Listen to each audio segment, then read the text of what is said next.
하나님 말씀 마태복음 8장입니다. 마태복음 8장 14절부터 22절까지 말씀입니다. 마태복음 8장 14절부터 22절 말씀 교독합니다.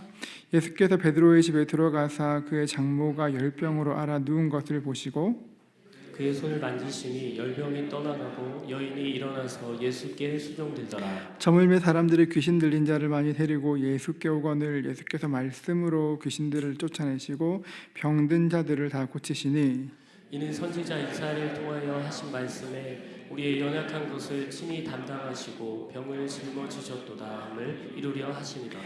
예수께서 무리가 자기를 에워싸는 것을 보시고 건너편으로 가기를 명하시니라. 한 서기관이 나와 예수께 아뢰되 선생님이여 어디로 가시든지 저는 따르리이다. 예수께서 이르시되 여우도 굴이 있고 공중의 새도 거처가 있으되 인자는 머리 둘 곳이 없다 하시더라. 제자 중에 또 한 사람이 이르되 주여 내가 먼저 가서 내 아버지를 장사하게 허락하옵소서. 함께 읽습니다. 예수께서 이르시되 죽은 자들이 그들의 죽은 자를 장사하게 하고 너는 나를 따르라 하시니라. 아멘. 옆 사람과 인사하시겠습니다. 잘 오셨습니다. 잘 오셨습니다. 네.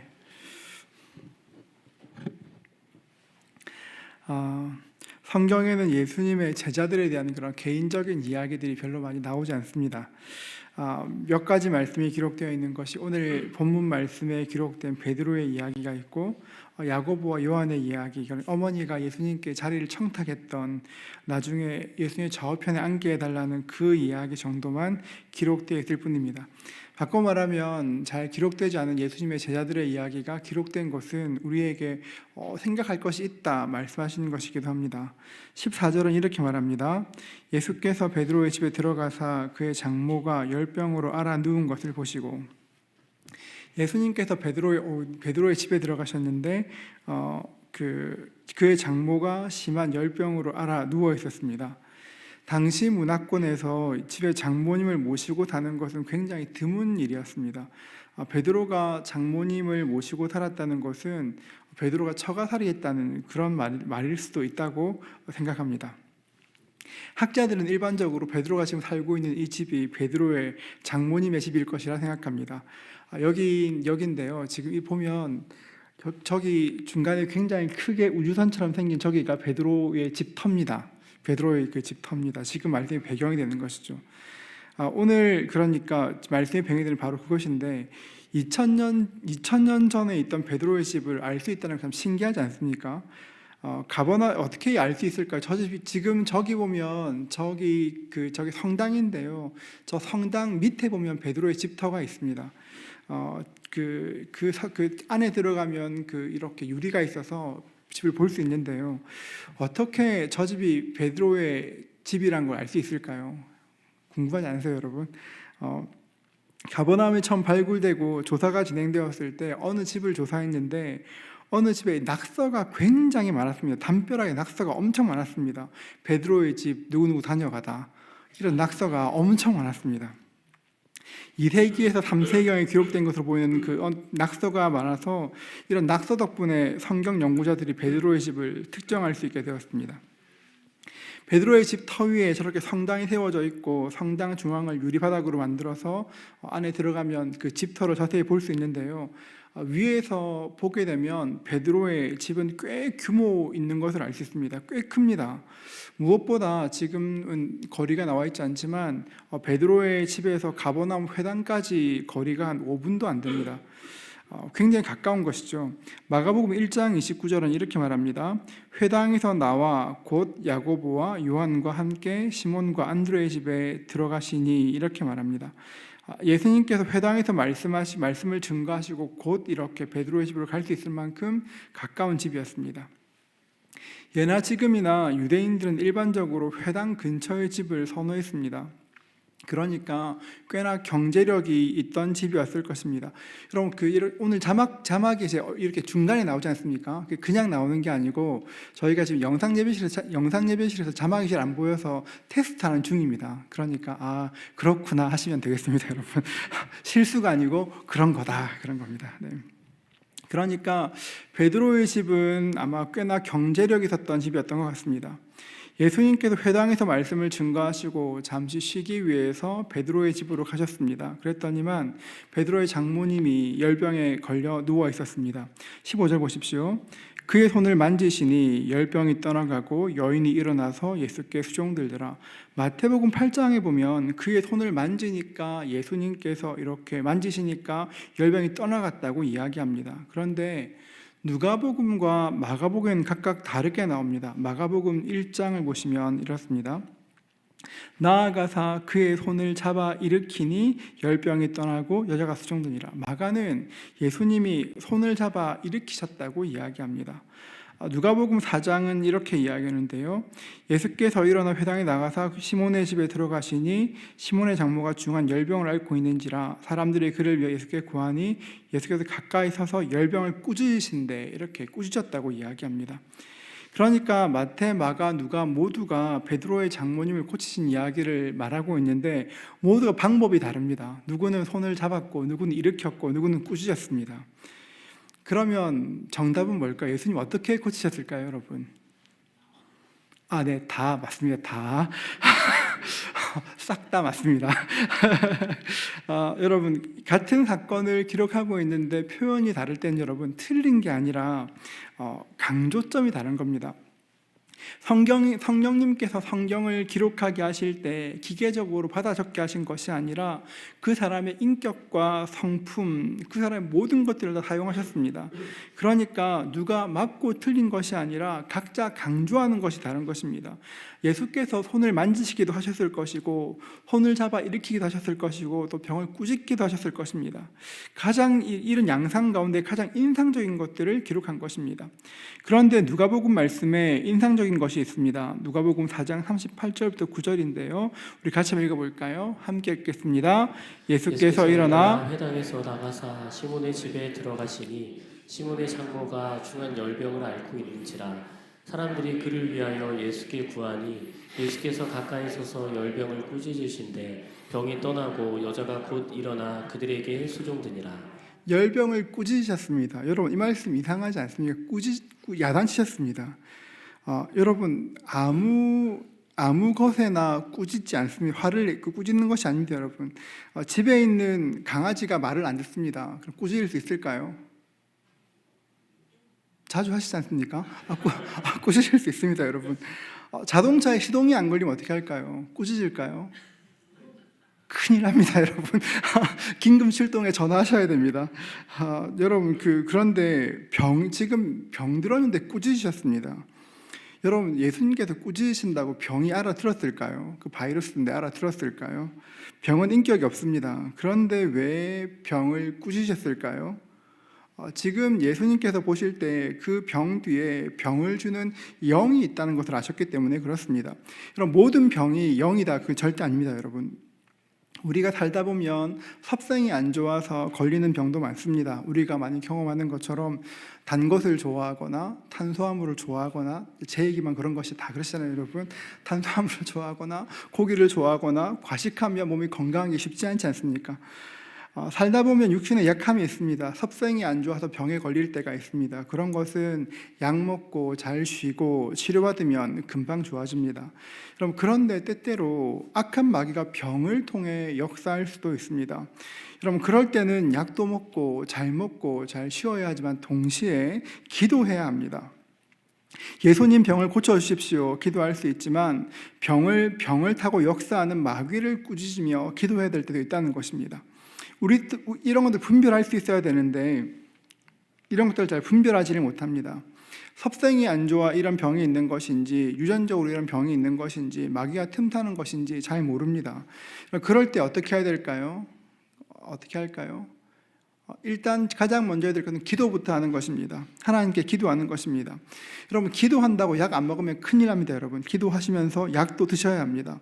하나님께서 주신 일반 은총입니다. 하지만 전적으로 약만 의지하는 것도 곤란합니다. 하나님께 기도하며 병과 싸워 나가야 하는 것입니다. 만약 병 뒤에 악한 영이 있다면 주께서 반드시 알게 하실 것입니다. 그러면 전심으로 기도하시면 됩니다. 기도로 병을 이길 것입니다. 악한 영이 없다고 해도 모든 병은, 우리의 약함은 기도해야 합니다. 왜냐하면 주님께서 말씀하셨습니다.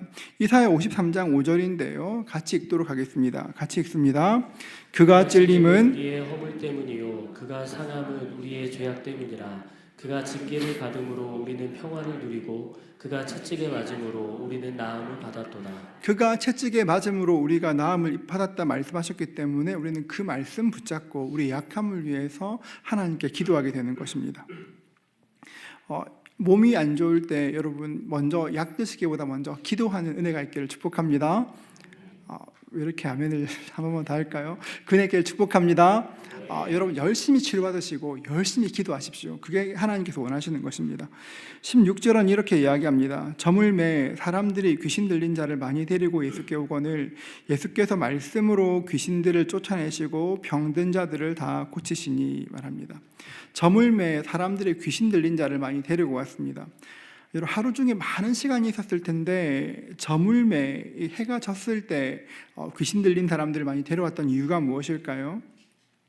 누가복음 4장 31절은 이렇게 말합니다. 갈릴리의 가버나움 동네에서 내려오사 안식일에 가르치심에, 그때가 안식일이었기 때문에 그렇습니다. 당시 바리새인들은 예수님께서 안식일에 가르치시는 것, 안식일에 고치시는 것 굉장히 싫어했습니다.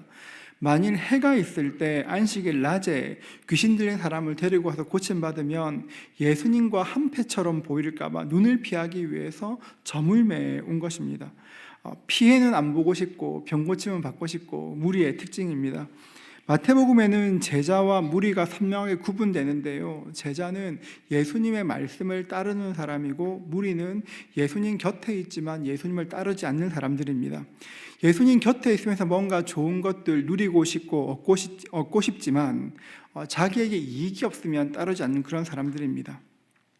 그들이 이런 의도로 예수님께 나아왔지만 참 감사한 것은 예수님은 그렇게 나아온다고 해도 그 나아오는 것들을 피하지 않으셨습니다. 누가복음 4장 40절은 이렇게 말합니다. 해질 무렵에 사람들이 온갖 병자를 데리고 나오매 예수께서 일일이 그 위에 손을 얹으사 고치시니, 온갖 병자들이 다 왔지만 예수님은 그들에게 일일이 손을 얹으시고 고쳐주셨습니다. 여러분 예수님께서 병든 사람을 고치셨습니다. 안수하시고 고치셨습니다. 얼마나 놀라운 일입니까? 온 가버나움이 시끌시끌했을 것입니다. 모두가 예수님 만나고 싶어했고 예수님과 이야기하고 싶어했을 것입니다. 굉장히 지금 설교하시면 사람이 구름대처럼 모이만한 그런 일이었을 것입니다. 그런데 18절을 보면 이렇게 말합니다. 우리 같이 한번 읽어볼까요? 같이 읽습니다. 예수께서 무리가 자기를 에워싸는 것을 보시고 건너편으로 가기를 명하시니라. 예수님께서 사람들이 예수님을 이렇게 에워싸는 걸 보시고 건너편으로 가기를 명하셨습니다. 만약 지금 저에게 이런 일이 일어났다면 저는 여기를 떠나기 싫을 것 같습니다. 거기 머물면서 그런 좋은 분위기, 굉장히 좋은 기분들 만끽하고 싶었을 것입니다. 여러분 그런데 예수님은 그 분위기에 취하지 않으셨습니다. 무리가 예수님을 에워싸는 것을 보시고 건너편으로, 호수 건너편으로 가셨습니다. 여러분 예수님께서 이곳을 떠나신 이유가 무엇일까요? 요한복음 1장과 관계되어 있는데요. 예수님은 언제나 혼자서 일하시는 것이 아니라 하나님의 하시는 일을 듣고 하나님의 일을 알고 일하였습니다. 밤늦게까지 병자를 고치시고 쉬셔야 했지만 한 영혼을 향한 하나님의 마음을 아셨습니다. 그래서 예수님께서는 하나님이 찾으신 한 사람을 찾기 위해서 제자들과 함께 갈릴리 바다를 건너셨던 것입니다. 그런데 예수님께서 이렇게 가버나움 떠나실 때 어떤 일이 일어납니다. 19절인데요. 이렇게 말합니다. 한 서기관이 나와 예수께 아뢰되 선생님이여 어디로 가시든지 저는 따르리이다. 한 서기관이 예수님을 따르겠다고 나왔습니다. 서기관은 예수님 당시에 엄청난 엘리트였습니다. 아마 스펙으로 하면 예수님의 제자들 중에 그 누구도 비교할 수 없는 굉장한 사람이었을 것입니다. 이런 사람이 예수님 어디로 가시든가 제가 예수님 따라가겠습니다 이야기했습니다. 그런데 여러분 이 사람은 사실 예수님에 대한 믿음 있는 사람이 아니었습니다. 어떻게 알 수 있을까요? 19절 한 번 더 볼까요? 19절 한 번 더 보시면 한 서기관이 나와 예수께 이르되 선생님이여 어디로 가시든지 저는 따르리이다. 예수님 어떻게 부르고 있습니까? 선생님이요. 우리 계속 본 것처럼 마태복음에서 주를 따르는 사람들은 모두가 다 주여라고 부르지 선생님이라 부르지 않습니다. 그러니까 예수님께서 이 사람에게 이렇게 말씀하십니다. 20절인데요. 예수께서 이르시되 여우도 굴이 있고 공중의 새도 거처가 있을 때 인자는 머리 둘 곳이 없다 하시더라. 서기관이 예수님을 따르겠다고 할 때 나를 따라오라 말씀하시든지 아니면 오지 말라 하시면 되는데, 예수님은 갑자기 여우도 굴이 있고 공중의 새도 거처가 있는데 나는 머리 둘 곳이 없다, 거의 선문답처럼 말씀하셨습니다.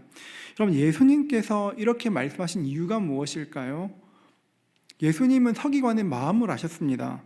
앞서 말씀드린 것처럼 서기관은 믿음 있는 사람이 아니었습니다. 그런데 왜 예수님을 따르겠다 이야기할까요? 서기관이 보기에 예수님은 로또 같은 것이었습니다. 예수님은 한 번도 들어보지 않는 것들을 가르치셨고 한 번도 누구도 보지 못한 기적들을 일으키셨습니다. 비록 지금은 갈릴리 시골에 계시지만 언젠가 중앙에 진출하시면, 예루살렘에 진출하시면 분명히 크게 될 것이다, 성공하실 것이라는 생각이 있었습니다. 그러니까 자기의 인생을 이렇게 베팅한 것입니다. 출세의 기회로 삼은 것입니다. 공자를 잘 따르면 공자의 제자가 될 수도 있고 엘리야를 잘 따르면 엘리사가 될 수 있지 않겠습니까? 지금 당장은 어려워 보인다고 해도 한 10년 고생하면 분명히 끝이 좋을 것이라 생각하였습니다.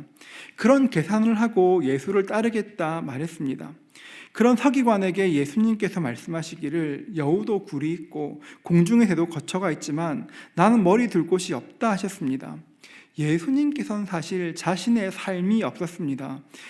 앞서 말씀드린 것처럼 예수님은 어디 머무시는 것이 아니라 하나님이 여기로 가란 마음 주시면 거기로 가고 저기로 가라 가면 옮겼습니다. 방금 전까지 병자들을 고쳤습니다. 많은 사람들은 기뻐하고 예수님과 함께 있기 원했지만 예수님은 하나님의 뜻을 따라 이제 또 바다 건너편으로 가시는 것입니다. 나를 따라오면 이런 삶을 살게 될 것이다, 네가 원하는 것을 얻는 것이 아니라 이런 삶을 살 것이라고 자신의 삶을 보여주신 것입니다. 이 말을 바꿔 말하면 너도 이런 대가를 지불할 수 있겠느냐 묻는 것입니다. 너도 이런 대가를 지불할 수 있겠느냐. 여러분, 우리는 구원받았습니다. 우리가 받은 구원은 공짜입니다. 거저 받은 것입니다. 그런데 사실 공짜이지만 공짜는 아닙니다. 우리에게는 거저 받은 것이지만 예수님께서는 어마어마한 대가를 지불하셨습니다. 구원은 공짜이지만 주님은 피 흘려 그 구원을 이루셨습니다. 마찬가지로 천국에 갈 것입니다. 예수를 믿는 모든 사람들은 천국에 가게 될 것입니다. 천국에 가면 여러분 상급이 있을 것입니다. 천국의 상급에는 공짜가 없습니다. 영광과 상급에는 대가 지불이 있습니다. 우리도 마찬가지입니다. 은혜로 구원받았습니다. 그러나 천국에서 받는 상은 누구나 다 받는 것이 아닙니다. 바울은 그 상에 대해서 이렇게 말합니다. 고린도전서 15장 41절 말씀 같이 읽겠습니다. 함께 읽습니다.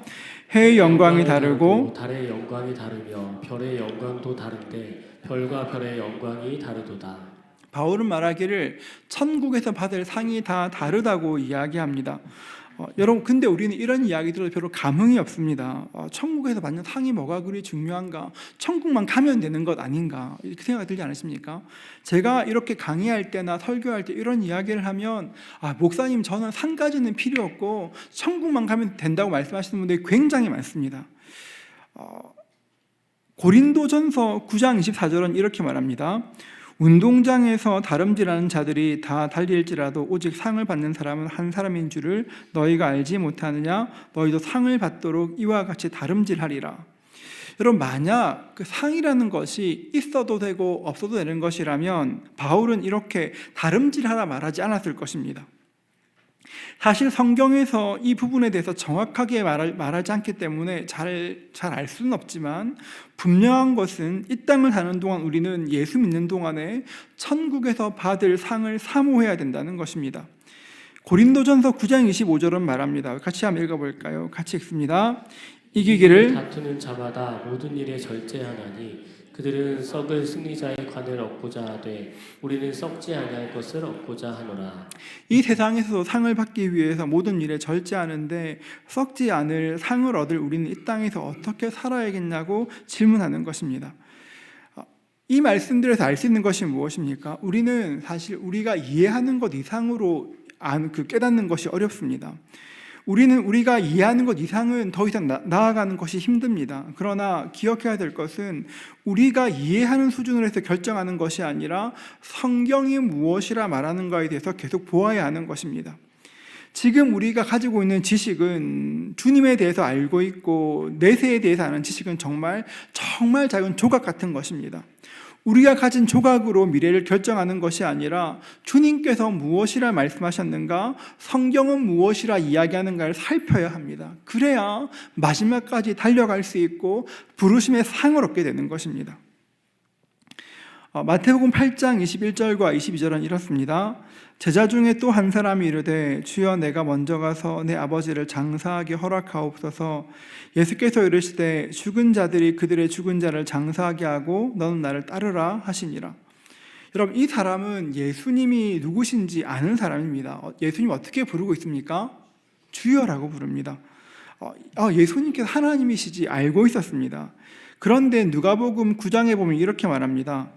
또 다른 사람에게 나를 따르라 하시니 그가 이르되 나로 먼저 가서 내 아버지를 장사하게 허락하옵소서. 지금 마태복음 말씀을 보면 이 사람이 이렇게 이렇게 스스로 따르려는 것처럼 보이지만 누가복음 말씀에 보면 예수님께서 이 사람을 제자로 부르신 것을 알 수 있습니다. 베드로를 부르셨던 것처럼 요한을 부르신 것처럼 제자로 부르셨습니다. 최고의 은혜를 받게 되었습니다. 그런데 이 사람은 어떻게 이야기합니까? 먼저 가서 내 아버지를 장사하게 허락해 달라고 이야기합니다. 여러분, 아버지가 돌아가시면 장사하는 것이 당연하지 않겠습니까? 제가 이 말씀 되게 궁금했었는데요. 근데 원어를 보니까 이게 그런 것입니다. 지금 아버지가 돌아가셔서 장사한다는 것이 아닙니다. 주님, 제가 아니면 누가 제 아버지를 봉양하겠습니까? 내가 내 아버지를 봉양하고 잘 모시고 아버지가 돌아가시면 그때가 언제인지 모르겠지만 주를 따르겠다고 이야기하는 것입니다. 이 청년은 믿음이 있었지만 예수님을 따르기를 거절하였습니다. 여러분, 주변을 보면 이런 사람들이 꽤나 많습니다. 내가 어떤 일을 하고 나면, 어떤 일을 이루고 나면 주를 따르겠다고 이야기합니다. 여러분, 그런데 그렇게 해서 예수님을 따르는 것이 굉장히 어렵습니다. 여기 이렇게 믿음의 길을 걷고 계신 많은 분들이 경험하셨을 것입니다. 여러분, 예수님께서 우리에게 나를 따르라 부르시는 이유가 무엇일까요, 여러분? 주님께서 우리에게 나를 따라오너라 말씀하신 이유가 무엇입니까? 여러분, 그것은 주님께서 우리를 소처럼 부리기 위해서 너 교회에서 죽도록 일해야 돼, 여러분, 그런 것 아닙니다. 여러분, 하나님께서 우리를 부르시는 이유는 우리에게 하나님 나라의 영광을 보여주시기 위해서 그런 것입니다. 우리를 위해서 예수님을 따르라 말씀하시는 것입니다. 하나님의 나라를 위해 살라고 말씀하시는 것은 의미 없는 삶에 가치를 부여하시기 위해서 우리를 부르시는 것입니다. 베드로를 불렀습니다. 베드로를 제자로 불렀지만 베드로가 한 번에 답하지 못하였습니다. 그럼 베드로의 장모님을 고치시면서 나를 따라도 괜찮아, 내가 너의 가족 내가 책임져 줄게, 도와줄게 이야기하는 것입니다. 예수님께서 많은 사람 고치시면서 보이십니다. 내가 하는 일이 뭐냐면 하나님 나라 보이는 거야, 너도 하나님 나라 보여주는 삶을 살아, 이렇게 말씀하시는 것입니다. 그리고 많은 사람들이 예수를 따르고자 하되 따르지 못합니다. 왜냐하면 이 땅에 소중한 것이 너무 많기 때문에 주의 부르심에 따르지 못합니다. 하나님, 제가 제 아버지를 장사한 뒤에 따르겠습니다. 제가 제 아버지를 다 봉양한 뒤에 따르겠습니다. 제가 아이 다 키우고 나면 주를 따르겠습니다. 제가 어떻게 하고 나면 주를 따르겠습니다. 끊임없는 그 말들로 주를 따르는 것에 주저합니다. 여러분, 주님께서 우리를 부르신 것은, 여러분, 주님께서 우리에게 사명을 주시고 영광을 보여주신 것은 이 땅을 살면서 하나님 나라를 바라보고 그 나라 위에서 함께 살자고 초청하는 것입니다. 지금 이 시대에 많은 사람들이 이렇게 예수님 따르는 것을 계산합니다. 예수님을 따르는 것이 과연 유익한가 달아봅니다. 충분히 그럴 수 있습니다. 예수님 따르다 보면 손해보는 것도 많은 것 같습니다. 내 생활이 제약받는 것 같기도 하고 내 생활이 없어지는 것 같기도 합니다. 여러분, 그런데 여러분, 성을 건축하는 사람이 가진 것이 충분한지 달아보는 것처럼 달아보라고 말씀하십니다. 그리고 하나님 나라가 유익인 것을 알거든 힘껏 달리라고 말씀하십니다. 우리가 사는 시대는 생각보다 주님 오심이 가까운 시대를 살아갑니다. 생각보다 가까운 시대입니다.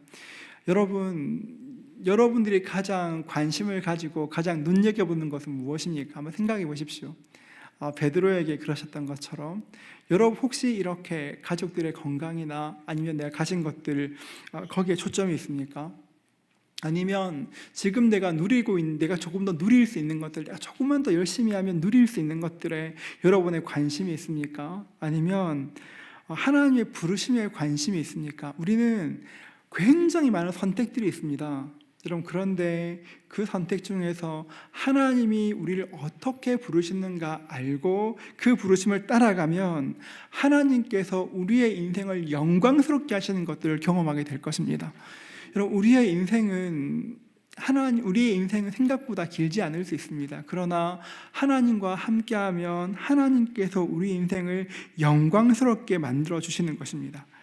저는 우리 모두의 삶이 주님 따라가 영광스럽게 되는 그 삶이 될 수 있기를 축복합니다. 여러분, 기대해 보십시오.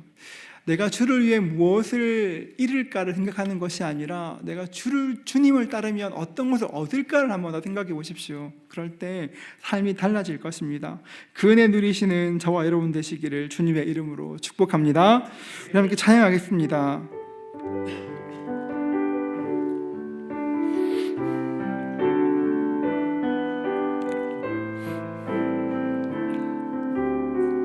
나 주님의 기쁨 되기 원하네.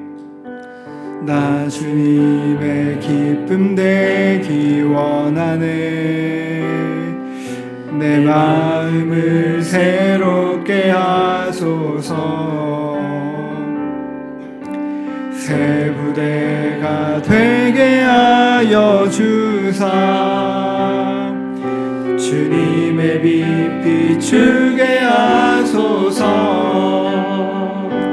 내가 원하는 한 가지, 주님의 기쁨이 되는 것. 내가 원하는 한 가지, 주님의 기쁨이 되는 것. 겸손히 내 마음 드립니다. 나의 모든 것 받으소서. 나의 맘 깨끗게 씻어주사. 주의 길로 행하게 하소서. 내가 원하는 한 가지, 주님의 기쁨이 되는 것. 내가 원하는 한 가지, 주님의 기쁨이 되는 것. 예수님께서 베드로의 장모를 고치셨습니다. 장모님이 고치셨습니다. 놀랍게도 여러분, 베드로는 그 뒤에 주를 따르는 것이 아니라 다시금 고기 잡으러 갑니다. 못 따라갑니다. 이 다음 나오는 예수님께서 병을 고치는 것도 다 같이 보았습니다. 그런데 따라가지는 못합니다. 예수님께서 어떤 사람은 그 길을 따라가면 뭔가 괜찮을 것 같아 따라가다가 따라가지 못하는 사람도 있고, 어떤 사람은 주님 부르실 때에 그 길이 너무 불확실해 보여서 따르지 못하는 사람도 많습니다. 예수 믿는 것, 지금 예수 믿는 것 되게 어리석어 보이는 것 같은 시대를 지납니다. 여러분, 그런데 우리가 예수를 지금 믿고 있지 않습니까? 그러면 여러분 고민하셔야 됩니다. 이 시대에 우리가 예수를 믿게 되었다면 내가 어떻게 예수님의 기쁨 될 수 있을까?